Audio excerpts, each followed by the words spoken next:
হাঁড়ির ভাত যেমন একটা চাপলে বোঝা যায় যে সবগুলো ভাতই হয়ে গেছে কিনা, তেমন কিছু মানুষের দুই একটা চারিত্রিক বৈশিষ্ট্য দেখলেই আপনি বুঝতে পারবেন আসলে এই মানুষটার সম্পূর্ণ আসলে চরিত্র বা চারিত্রিক বৈশিষ্ট্য কীরকম। এই সকল মানুষগুলো থেকে আসলে আমাদের সতর্ক থাকা অনেক বেশি প্রয়োজন। আশেপাশে তাকালে কিছু মানুষ দেখতে পাবেন যারা নিজেদের প্রয়োজনে আপনাকে ব্যবহার করছে। তাদের যে সকল প্রয়োজনে আপনি জড়িত, তখন আপনাকে ডাকবে, আপনার মতামত নিবে, আপনাকে প্যাম্পার করবে, কথা আপনাকে প্রাধান্য দিবে। বাট আপনার যখন প্রয়োজন হবে সেই মানুষটাকে, আপনার কোনো একটা সমস্যা আপনার তার সাথে ডিসকাস করতে যাবেন, তখন দেখবেন তাদের নানা ধরনের অজুহাত তৈরি হচ্ছে। আপনার সমস্যায় আপনি তাদেরকে পাশে পাবেন না। মানুষের সমস্যায় মানুষ সবাই সবার পাশে দাঁড়াবে, এটাই স্বাভাবিক, এটাই নিয়ম। কিন্তু এমন যদি হয় ব্যাপারটা সবসময় একপাক্ষিক হয়ে যাচ্ছে, আপনি তার প্রয়োজনে আগাচ্ছেন কিন্তু আপনার সমস্যায় বা প্রয়োজনে তাকে পাচ্ছেন না, এই ধরনের মানুষ থেকে একদম 100 হাত দূরে থাকুন। সেই ধরনের মানুষ থেকে দূরে থাকবেন যারা সবার কাছে ভালো থাকতে চায়। কিছু মানুষ অন্যের প্রচুর নিন্দা করে, বদনাম করে, ক্রিটিসাইজ করে, গসিপ করে।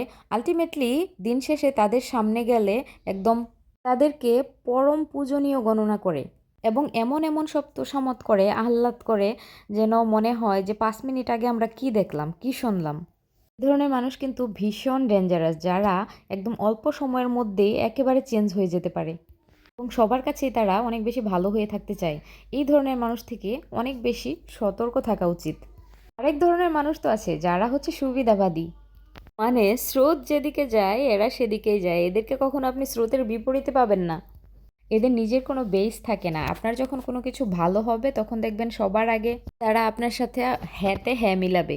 তো সিচুয়েশন চেঞ্জ হলে তারা আপনাকে আর চিনবেই না। এরা কখনো প্রকৃত বন্ধু হতে পারে না। তাদের সাথে একটা লিমিট সেট করা অনেক বেশি প্রয়োজন। আরেক ধরনের মানুষ আছে যারা মুখে মুখে আপনার সব সমস্যার সমাধান করে দিবে, আর আপনি কখনো কোনো কিছুর জন্য গেলে না শুনবেন না। তারা কখনো না বলতে পারে না এবং না বলতে অভ্যস্ত না। সেটা কেবল মুখে মুখেই, মুখে মুখে এরা পুরো পৃথিবী আপনাকে দিয়ে দিবে। এবং এই ধরনের মানুষের কথা বিশ্বাস করে আপনি যদি কোনো গুরুত্বপূর্ণ ডিসিশন নেন এবং তাদের কথা বিশ্বাস করে আপনি কোনো একটা গুরুত্বপূর্ণ প্ল্যান করে থাকেন, এটা হবে আপনার জীবনের সবথেকে বড় ভুল। কারণ এই ধরনের মানুষ প্রথম দিকে সব কিছু হ্যাঁ বললেও সেটা শুধু মুখে মুখেই, শেষ পর্যন্ত গিয়ে কখনোই সেই হ্যাঁ আর হ্যাঁ থাকে না, সেটা না হয়ে যায়। কোনো কথা রাখার মতো এখতিয়ার বা ক্যাপাসিটি তাদের নাই, কিন্তু আপনি যখন বলবেন তখন তারা যে না বলবে সেটাও তারা বলবে না। মুখে মুখে শুরুতে ঠিকই হ্যাঁ বলে দিবে, কিন্তু শেষে দেখা যাবে যে আসলে কিছুই না। এই ধরনের মানুষের কথার উপর বিশ্বাস করে লাইফে কখনো কোনো কিছুর প্ল্যান করবেন না। এদের কথা বিশ্বাস করা মানে ভুল জায়গাতে টাইম ইনভেস্ট করা।